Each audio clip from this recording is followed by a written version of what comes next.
Hello बच्चों, कैसे हैं आप सभी। उम्मीद करती हूँ आप सभी बहुत अच्छे से होंगे। चलिए कक्षा की शुरुआत करते हैं। आज का जो हमारा अध्याय है वो है भारत माँ के वीर सपूत। बच्चों, ये एक कविता है। अध्ययन से पूर्व एक बच्चा कहता है, क्या तुम्हें पता है जैसे रानी लक्ष्मीबाई के पास एक घोड़ा था, उसी तरह महाराणा प्रताप के पास भी एक घोड़ा था।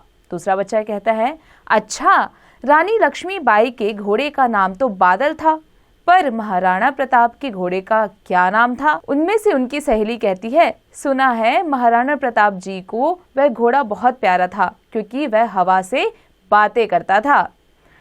कविता का मूल तत्व। प्रस्तुत कविता में महाराणा प्रताप की वीरता और चेतक की चपलता का विस्तार पूर्वक वर्णन किया गया है। चेतक पर चढ़ जिसने भाला से दुश्मन संघारे थे। संघारे यानी मौत के हवाले करना। मातृभूमि के खातिर जंगल में कई साल गुजारे थे। चेतक पर चढ़कर यानी घोड़े पर चढ़कर जिसने दुश्मनों को मार गिराया था। मातृभूमि के खातिर जिसने जंगल में कई साल अपने गुजार दिए।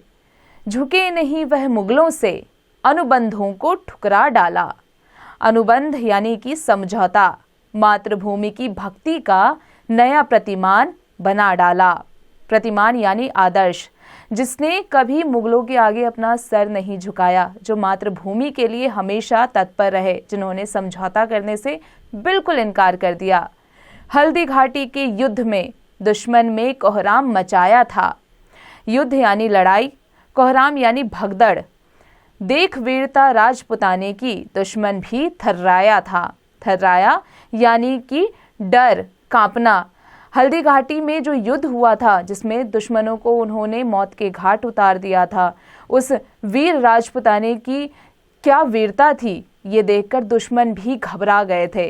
बलिदान पर राणा के भारत माँ ने लाल देश का खोया था। वीर पुरुष के देहावसान पर अकबर भी फक फक के रोया था। जब उन्होंने भारत माता के लिए, वीर राणा ने भारत माता के लिए अपनी जान तक त्याग दी थी, और जिसे देख करके अकबर भी एकदम हक्का बक्का रह गया था। भारत माँ का वीर सपूत हर हिंदुस्तानी को प्यारा है। कुंवर प्रताप जी के चरणों में सत सत नमन हमारा है।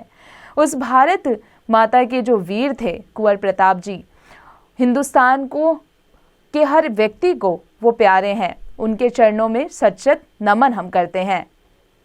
उच्चारण करें, मातृभूमि, हल्दी घाटी, बलिदान, हिंदुस्तानी, मुगल। बच्चों, आ जाते हैं इसके अभ्यास कार्य पर। इसका अभ्यास कार्य अब आप स्वयं कीजिएगा।